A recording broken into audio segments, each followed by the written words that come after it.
నల్గొండ జిల్లా పర్యటనలో కవిత సంచలన వ్యాఖ్యలు. రేవంత్ రెడ్డి ఇంటి ముందు ధర్నా చేస్తా అంటూ హాట్ కామెంట్.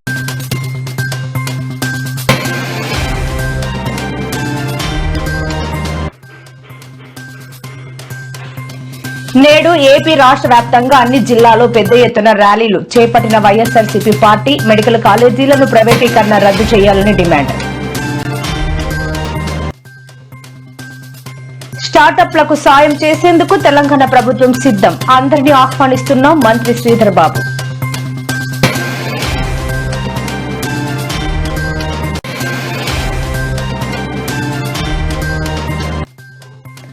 ముస్లింలకు గుడ్ న్యూస్ ప్రకటించిన ఏపీ ప్రభుత్వం. ప్రతి మసీదుకు నెలకు 5,000 ఇస్తామని హామీ ఇచ్చిన సీఎం.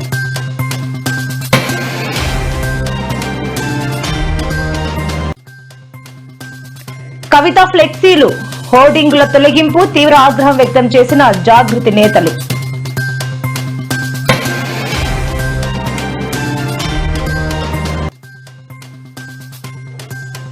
తాడిపత్రిలో మళ్లీ హైటెన్షన్ వాతావరణం. టీడీపీ వైసీపీ పోటీ కార్యక్రమాలు. పెద్దారెడ్డిని హౌస్ అరెస్ట్ చేసిన పోలీసులు.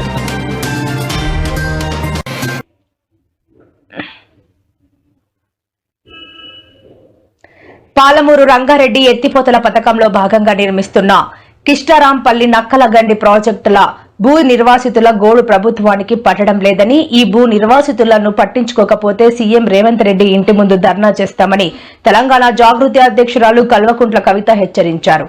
సుంకిశాల ప్రాజెక్టు రిటైనింగ్ వాల్ కూలితే నల్గొండ జిల్లాకు చెందిన ఉత్తమ్ కుమార్ రెడ్డి ఇరిగేషన్ మంత్రిగా ఉన్న మరో సీనియర్ నేత కోమటిరెడ్డి వెంకటరెడ్డి మంత్రిగా ఉన్న పట్టించుకోవడం లేదని ధ్వజమెత్తారు. ముందు మనం ఇక్కడికి వచ్చి ఇదే నల్గొండలో అప్పుడు కూడా కోమటిరెడ్డి గారే ఎమ్మెల్యేగా ఉన్నప్పుడు ఇక్కడే డిమాండ్ చేసినాం మేము జాగృతి నుండి. ఏమని అంటే సాగర్ నుంచి ఎన్ని నీళ్లు పోతున్నాయో అన్న మీటర్ రీడింగ్ మీరు తెప్పించుకోండి. అప్పుడు మన చేతిలో ఉంటుండే, ఏది అటు రైట్ సైడ్ ఎంత పోతుందో లెఫ్ట్ సైడ్ ఎంత పోతుందో మన చేతిలో ఉంటుండే. సో అప్పుడు మేము డిమాండ్ చేసేది తెలంగాణ వాదులుగా, అన్న మీరు రీడింగ్ తెప్పించుకోండి అని. ఇప్పుడు పరిస్థితి ఏంటంటే అసలు రైట్ సైడ్ మొత్తానికి ఆంధ్రప్రదేశ్ గవర్నమెంట్ చేతిలో ఉంది, లెఫ్ట్ సైడ్ మొత్తం ఇప్పుడు సెంట్రల్ గవర్నమెంట్ చేతిలో పెట్టేసారు. ఇక్కడ ముఖ్యమంత్రి గారు రేవంత్ రెడ్డి గారు వచ్చిన తర్వాత కనీసం మన ఇంజనీర్లు పోయి అక్కడ రీడింగ్ తీసుకుందామంటే కూడా అరెస్ట్ చేసే పరిస్థితి ఉంది. నేను మంత్రి గారిని ఉత్తమ్ కుమార్ రెడ్డి గారిని డిమాండ్ చేస్తూ ఉన్నాను, ఖచ్చితంగా మన లెఫ్ట్ బ్యాంక్ కెనాల్ ఏదైతే ఉందో నాగార్జున సాగర్లో అది మన అధీనంలోకి తెచ్చుకోండి. ఇంకా దీన్ని మీరు అట్లనే వదిలేస్తే ఫ్యూచర్లో ప్రతి వాటర్ రిలీజ్కి కూడా ఆంధ్రలో అడుక్కునే పరిస్థితి ఉంటుంది. ఇప్పటికి కూడా ఆ పరిస్థితి రానియకుండా దాన్ని ఇమీడియట్గా మీరు తీసుకోండి అని చెప్పి నేను డిమాండ్ చేస్తూ ఉన్నాను.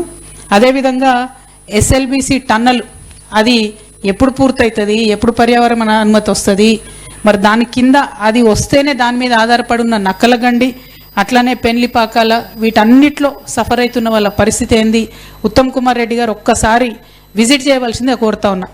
ఆ నక్కలగండి మునిగిపోయిన దగ్గర పోతే అందులో ఒక తండ అచ్చంపేటది ఉంటుంది. అచ్చంపేట కలెక్టర్ గారికి ఫోన్ చేస్తే వెంటనే ఆయన నేను వచ్చి విజిట్ చేస్తా అని చెప్పారు. ఈ నల్గొండ దిక్కు కూడా 2 తండాలు ఉన్నాయి, మరి దానికైతే ఇంతవరకు కనీసం ఎంఆర్ఓ కూడా పోలేదట. నేను నల్గొండ కలెక్టర్ గారిని రిక్వెస్ట్ చేస్తూ ఉన్నాను, ఆ 2 తండాలు, ఒకటి మోత్యానాయక్ తండ, ఒకటి నక్కలగండి తండ, ఈ 2 తండాలను కూడా దయచేసి విజిట్ చేయండి. విజిట్ చేసి వాళ్ళకున్న సమస్యల్ని అర్థం చేసుకోవాలని చెప్పి కోరుతా ఉన్నా. తెలంగాణ రాకముందు మనం ఇక్కడికి వచ్చి ఇదే నల్గొండలో అప్పుడు కూడా కోమటిరెడ్డి గారే ఎమ్మెల్యేగా ఉన్నప్పుడు ఇక్కడే డిమాండ్ చేసినాం మేము జాగృతి నుండి. తెచ్చుకున్న తెలంగాణ భౌగోళిక తెలంగాణ అయితే సరిపోదు, సామాజిక తెలంగాణ రావాల్సిందే. దానికోసం తెలంగాణ జాగృతి ఖచ్చితంగా ప్రయత్నం చేస్తుంది. దానికి అనేక మార్గాలు ఉంటాయి. అందులో ఒక మార్గం బీసీల కోసం 42% పోరాటం చేయడం. అది కేవలం లోకల్ బాడీ ఎలక్షన్స్ కోసమే కాదు, ఎమ్మెల్యేలలో ఎంపీలలో ముఖ్యమంత్రులుగా రేపటి నాడు బీసీలు ఉండాలి ఈ రాష్ట్రంలో అని బలంగా నమ్మేటటువంటి సంస్థ తెలంగాణ జాగృతి. తెలంగాణ జాగృతినే లాంచ్ కియా హై. ఇవాళ జాగృతి జనంబాట కార్యక్రమంలో భాగంగా మేము జాగృతి సంస్థను బలోపేతం చేసుకుంటాం, జిల్లాలలో ఉన్నటువంటి సమస్యల్ని చూసుకుంటాం, అక్కడ ఉన్నటువంటి నాయకులను ఐడెంటిఫై చేసుకుంటాం, వాళ్ళని దగ్గరికి తీసుకుంటాం, వాళ్ళకి శిక్షణ ఇస్తాం, వాళ్ళని ఎంపవర్ చేస్తాం. రాష్ట్రంలో మెడికల్ కాలేజీలను ప్రైవేటీకరణ చేయడాన్ని నిరసిస్తూ నేడు 175 నియోజకవర్గాల్లో ర్యాలీలు చేయాలని వైసీపీ అధిష్టానం పిలుపునిచ్చింది. ఈ క్రమంలో నియోజకవర్గాల్లో కీలక నేతల ఆధ్వర్యంలో ప్రజా ఉద్యమం పేరిట ర్యాలీలు నిర్వహించారు. రోడ్లపై బైఠాయించి ప్రభుత్వానికి వ్యతిరేకంగా నినాదాలు చేశారు. ఈ క్రమంలో గుంటూరులో ఉద్రిక్త పరిస్థితి నెలకొంది. మాజీ మంత్రి అంబటి రాంబాబును పోలీసులు అడ్డుకోవడంతో వాగ్వాదం జరిగింది. స్వామి థియేటర్ వద్ద ర్యాలీకి అనుమతి లేదని అడ్డుకోగా అంబటి రాంబాబు పట్టాభిపురం సీఐ గంగా వెంకటేశ్వర్లతో వాగ్వాదానికి దిగారు.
ఈ పర్టికులర్ సబ్జెక్ట్ మీద మేము ప్రచారం చేయాల్సి రేపు మెడికల్ కాలేజ్ దీనికి జనం రండి అని మేము మా పోరు ప్రజా పోరు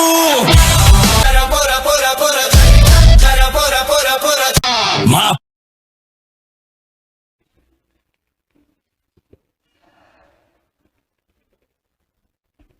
అక్కినేని ఫ్యామిలీపై తెలంగాణ మహిళా మంత్రి కొండా సురేఖ సంచలన పోస్టు పెట్టారు.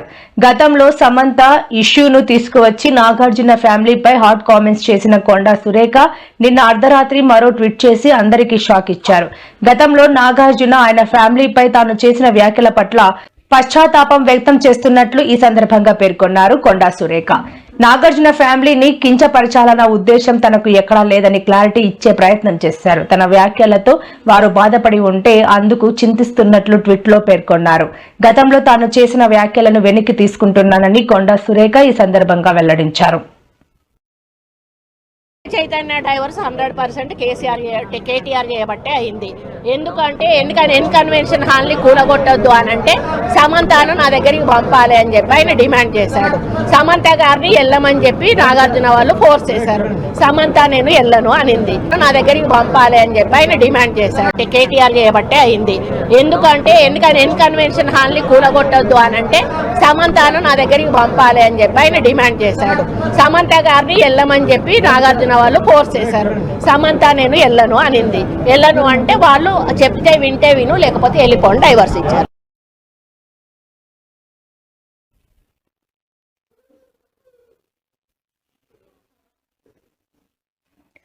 ఆంధ్రప్రదేశ్ రాష్ట్రంలోని మైనార్టీలకు అదిరిపోయే శుభవార్త అందింది. ఏపీలోని ప్రతి మసీదుకు నెలకు 5,000 రూపాయలు ఇచ్చేందుకు నిర్ణయం తీసుకున్నట్లు సీఎం చంద్రబాబు నాయుడు కీలక ప్రకటన చేశారు. మైనార్టీ సంక్షేమ దినోత్సవం కార్యక్రమంలో చంద్రబాబు నాయుడు మాట్లాడుతూ ఏపీలో ఉన్న మైనార్టీ ఆడబిడ్డలకు ఇంటర్మీడియట్ వరకు ఉచిత విద్య అందిస్తామని వెల్లడించారు. ఇమాం మౌజాంలకు పెండింగ్ వేతనాలు వెంటనే చెల్లిస్తామని కూడా హామీ ఇచ్చారు. ప్రతి మసీదుకు త్వరలోనే నెలకు 5,000 రూపాయలు అందిస్తామని కీలక ప్రకటన చేశారు. ఒకప్పుడు నన్ను ఎగతాళి చేశారు సెల్ ఫోన్ అంటే. ఈ రోజు నేను అడుగుతున్నా, అందరికీ సెల్ ఫోన్లు ఉన్నాయా లేదా తమ్ముళ్ళు అని అడుగుతున్నా. ఈరోజు అందరికీ సెల్ ఫోన్లు వచ్చాయి. భార్య భర్తకు సెల్ ఫోన్లు ఉన్నాయి. చిన్న పిల్లలు కూడా సెల్ ఫోన్తోనే పుట్టారు. ఇప్పుడు సెల్ ఫోన్ లేకపోతే వాళ్ళు కూడా ఉండే పరిస్థితుల్లో లేరు. అలాంటి ఒక నిత్యావసర వస్తువుగా సెల్ ఫోన్లు తయారైంది. సెల్ ఫోన్లు కానీ కరెక్ట్గా పెట్టుకోగలిగితే ఏ పనైనా చేసుకునే అవకాశాలు వస్తాయని చెప్పి కూడా నేను మీకు తెలియజేస్తున్నా. ఏదో నీళ్లున్నాయని అందరూ వరి పంటేస్తే మీరు పండించిన ధాన్యం తినేవాళ్ళు ఎవరు లేరు. దానికి కారణం ఈ మధ్య అందరికీ డయాబెటీస్ వచ్చింది, షుగర్ రోగం వచ్చింది. షుగర్ వచ్చినవాడు బియ్యం తినడు, కూరగాయలు, మాంసం, కోడిగుడ్డు ఇది తింటారు. ప్రజలు దానికోసం కూడా అది కూడా చెప్తున్నాను, ప్రజలు ఎలాంటి తిండి తింటారో దాన్ని మనం ఉత్పత్తి చేయాలి. రైతులు వాళ్ళని మనం ఫోర్స్ చేయలేము. మనం తెలివిగా ఉంటే ఇవి ఇంకో పక్కన ఇప్పుడు లోకేష్ కూడా బాగా చదువుకొని ఏదైనా చెప్తే పట్టు వదలని విక్రమార్కుమారిగా ఆయన కూడా పరిగెత్తబే ఆయన చేసుకొని వస్తున్నాడు. అందుకే ఈరోజు మీరు చూస్తే 20 లక్షల కోట్ల రూపాయలు పెట్టుబడులు వస్తున్నాయంటే ఇది ఆషామాషి కాదు. ఉంది 25 ఏళ్ళు ఒకే పార్టీ ఉంది, అందుకే ఆ రాష్ట్రం బ్రహ్మాండంగా అభివృద్ధి అవుతా ఉంది. నా పని ఎట్లుందంటే వైకుంఠపాళె మారిగా రాష్ట్రాన్ని పైకి తీసుకురావడం, మీరు మళ్ళీ దాన్ని రివర్స్ చేయడం, మళ్ళా కిందికి పోవడం, మళ్ళా అక్కడి నుంచి నేను పైకి తీసుకురావడం. నా జీవితం 45 ఏళ్ళు ఇదే మరి సరిపోయింది. ఈసారి మాత్రం వైకుంఠపాళె లేదు. చేస్తారా లేదా అని మిమ్మల్ని అడుగుతున్నా. నేను అందరి వాడిగా ఉంటా, అందరికి అందుబాటులో ఉంటా. ఈరోజు టెక్నాలజీ చాలా బాగా అందుబాటులోకి వచ్చింది. ఈరోజు నరేంద్ర మోడీ గారు మంచి పాలసీలు తీసుకొస్తున్నారు. నేను ఇమ్మీడియట్గా కబ్జా చేస్తాను ఆ పాలసీని మన రాష్ట్రం కోసం. మళ్ళీ మీ నాడి ఎప్పటికప్పుడు అంచనా వేస్తున్నా, ఇంకా పాత వాసనలు ఉన్నాయా? ఈరోజు మీ నియోజకవర్గం ఉంది, దగ్గర 25 ఏళ్ళుగా గెలవలేదనుకుంటా, 4 సార్లు గెలవలేదు. ఇంకా మీకు ఆ వాసన ఉంటుంది. రెండోది, మీలో కూడా కులం ఒకటి ఈ రాష్ట్రానికి, ఈ దేశానికి, ప్రపంచానికి పెద్ద సమస్య సమర్థత కాదు, కులం. రాష్ట్రం అన్ని విధాల సంక్షోభంలో చిక్కుకుపోయింది. చెప్పాను, రాబోయే రోజుల్లో మీకు ఇబ్బందులు ఉండవు. ఇది నా గ్యారంటీ, ఇది మా రాష్ట్రం, తప్పకుండా మీకు అండగా ఉంటానని హామీ ఇచ్చాను. దాంతో మళ్ళీ బ్రాండ్, ఒకప్పుడు ఏపీ అంటే చీచి అనేవాళ్ళు, ఇప్పుడు ఏపీ అంటే భలే భలే అనే పరిస్థితికి వచ్చారు. ఇప్పుడే మీరు చూశారు, రిలయన్స్ మొదలుకొని అందరూ క్యూ కట్టే పరిస్థితికి వచ్చారంటే ఒకప్పుడు ఈజ్ ఆఫ్ డూయింగ్ బిజినెస్ అన్నా ఇప్పుడు స్పీడ్ ఆఫ్ డూయింగ్ బిజినెస్ అని.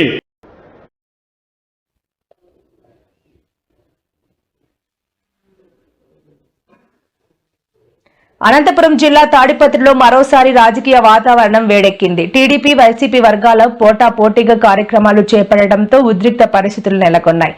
మెడికల్ కళాశాలల ప్రైవేటీకరణను నిరసిస్తూ వైసీపీ తలపెట్టిన ర్యాలీకి పోలీసులు అనుమతి నిరాకరించారు. ముందు జాగ్రత్త చర్యగా మాజీ ఎమ్మెల్యే కేతిరెడ్డి పెద్దారెడ్డిని ఇంటి నుంచి బయటకు రాకుండా అడ్డుకుని గృహ నిర్బంధం చేశారు. ఒకే రోజు 2 ప్రధాన పార్టీలు కార్యక్రమాలు నిర్వహిస్తుండటంతో శాంతి భద్రతల సమస్య తలెత్తుతుందని భావించిన పోలీసులు కేతిరెడ్డి పెద్దారెడ్డి ర్యాలీకి అనుమతి లేదని స్పష్టం చేశారు.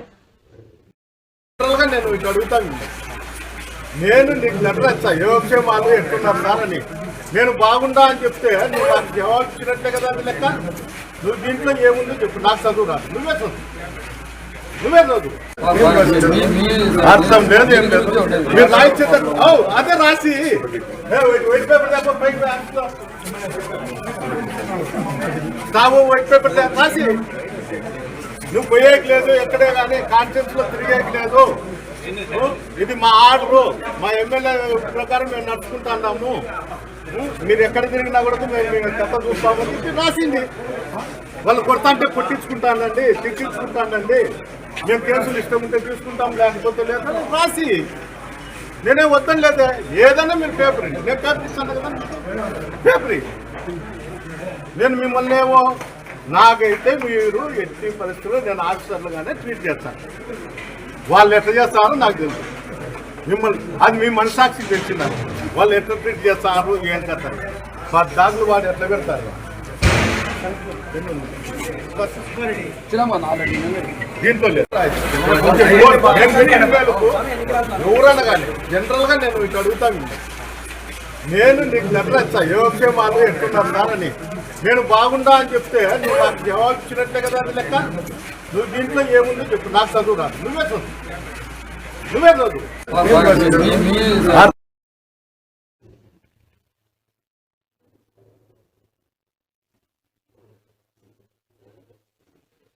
సనాతన ధర్మ పరిరక్షణ బోర్డు ఏర్పాటు చేయాలంటూ ఆంధ్రప్రదేశ్ డిప్యూటీ సీఎం పవన్ కళ్యాణ్ చేసిన వ్యాఖ్యలపై వైసీపీ నేతల నుంచి తీవ్ర విమర్శలు వెల్లువెత్తుతున్నాయి. తాజాగా ఆ పార్టీ సీనియర్ నేత మాజీ మంత్రి రోజా కూడా పవన్ తీరుపై తీవ్ర స్థాయిలో విరుచుకుపడ్డారు. పవన్ కళ్యాణ్ ధర్మం గురించి మాట్లాడటం కేవలం రాజకీయ నటన అని, అందులో ఏమాత్రం చిత్తశుద్ధి లేదని ఆమె ఆరోపించారు. తిరుమలలో భక్తులు చనిపోయినప్పుడు గాని, వ్యవస్థలో తీవ్రమైన లోపాలు బయటపడినప్పుడు గాని మీ నోరు పెగలలేదు. కానీ ఎప్పుడైతే చంద్రబాబుకు ఒక రక్షణ కవచం అవసరం అవుతుందో అప్పుడు హఠాత్తుగా మీరు ధర్మం గురించి ప్రవచనాలు మొదలు పెడతారు. అందుకే ఎవ్వరు కూడా ఈ బంద్లో పాలు పంచుకోలేదు. కానీ ఒక దరిద్రుడు ఉన్నాడు, అవినీతిలో అరెస్ట్ అయిన ఒక యదవ కోసము నేను సపోర్ట్ చేస్తున్నానని ఒక దరిద్రుడు సపోర్ట్ చేసినాడు అంటే అది ఎవడో కాదు, జనసేన పార్టీని పెట్టి దాన్ని చంద్రసేనగా మార్చి చంద్రబాబు నాయుడికి ప్యాకేజీ కోసం ఊడిగం చేస్తున్నాడే పీకే ఆయనే. ఎందుకంటే ఆయన భారతీయ జనతా పార్టీలో నేను పొత్తులో ఉన్నా అంటాడు. ఆ భారతీయ జనతా పార్టీ కాదు కదా, కమ్యూనిస్టులు కూడా ఈరోజు చంద్రబాబు నాయుడు దొంగలాగా దొరికిపోతే బంద్కు సపోర్ట్ చేయకపోయినా ఈరోజు పవన్ కళ్యాణ్ చేస్తున్నాడంటే అర్థం ఏంటి? పొత్తు కోసం బీజేపీ కావాలి, ప్యాకేజీ కోసం తెలుగుదేశం పార్టీ కావాలి. ఈరోజు అందరికీ అర్థం. అందుకే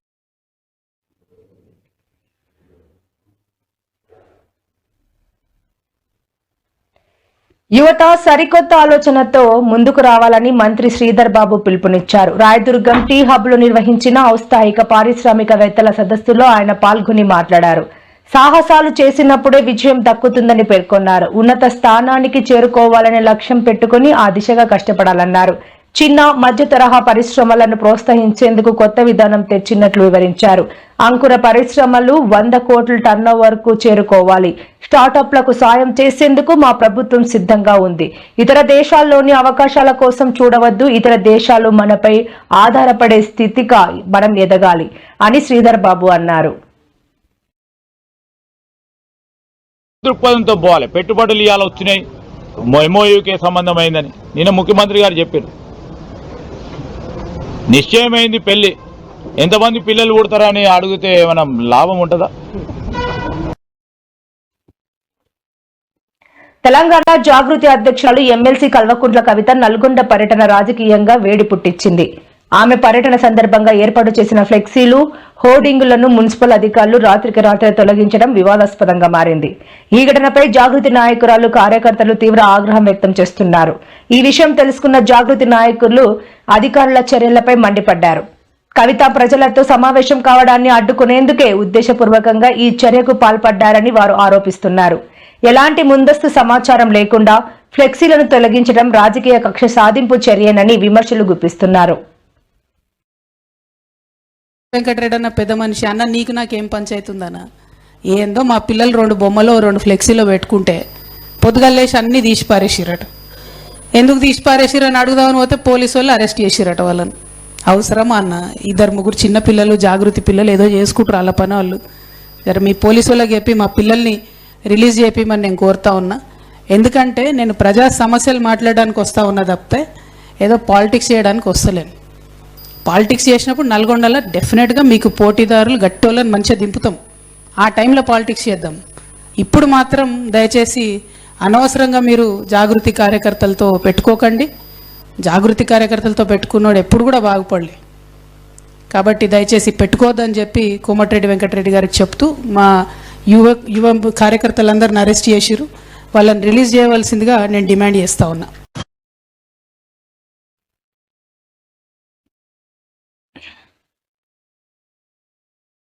రాష్ట్ర కేబినెట్ సమావేశం ఈ నెల 16న జరగనుంది. ముఖ్యమంత్రి రేవంత్ రెడ్డి అధ్యక్షతన సచివాలయంలో జరిగే ఈ భేటీలో పలు కీలక నిర్ణయాలు తీసుకునే అవకాశం ఉందని సమాచారం. జూబ్లీహిల్స్ ఉప ఎన్నిక ఓట్ల లెక్కింపు ఈ నెల 14న జరగనుంది. అదే రోజు మధ్యాహ్నం కల్లా ఫలితం వెల్లడి కానుంది. గెలుపుపై కాంగ్రెస్ పార్టీ ధీమాగా ఉంది. ఇదిలాగా ఉండగా గెలుపు తర్వాత ప్రభుత్వ పరంగా పలు కీలక నిర్ణయాలు తీసుకునే అవకాశం ఉందని తెలిసింది. అందుకే ఓట్ల లెక్కింపు వరకు వేచి చూసి మరుసటి రోజు సమావేశాన్ని ఏర్పాటు చేసినట్లు సమాచారం. ఏపీ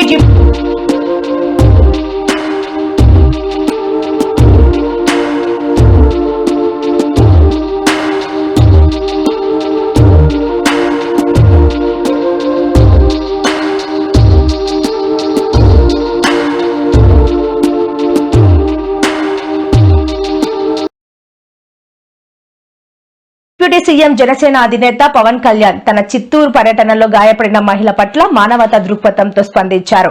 ఇటీవల పలమనేరు సమీపంలోని ముస్లిం అడుగు ఏనుగుల శిక్షణ కేంద్రాన్ని సందర్శించినప్పుడు జరిగిన తోపులాటలో హేమావతి అనే మహిళ గాయపడిన విషయం తెలిసిందే.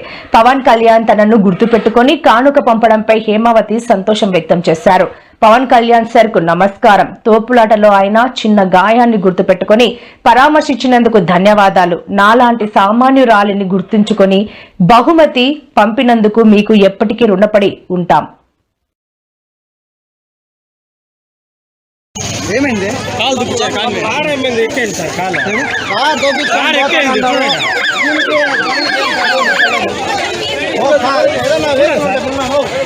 ఎట్లా ఎట్లా ఎట్లా నిలిపినాము చూడాలని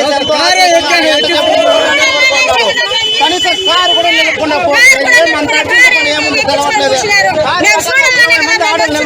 నిలుపుకున్నా పోతున్నారు. ఇప్పుడు అంత అర్జెంట్ కాడిపోయి ఏమి ఎమ్మెల్యేలతో మాట్లాడాలి, ఎంపీలతో మాట్లాడాలి. ఒక నాయకుడు ఇస్తున్నా మీకేం పని ఇంట్లో నుంచి వదిలేసి వచ్చి నిలబడుకున్నారు.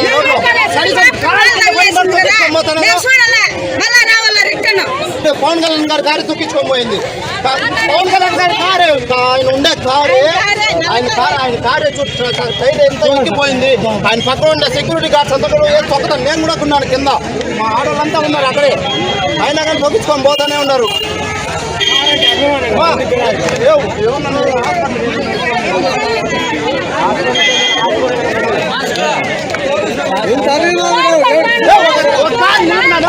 నిలబడినా ఏదో ఒకటి పోలీస్ కన్నా నిలబడినావా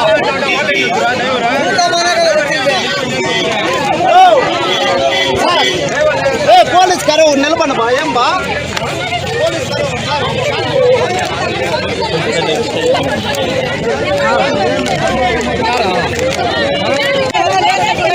సార్ ఒక 5 minutes నిలిపితే బాగుండే. వీళ్ళ కోసము నుంచి వెయిట్ చేయన్నారు. ఊర్లో 2 వీలర్ కూడా లేదా? 2 వీలర్ అన్న ఎత్తుకోండి.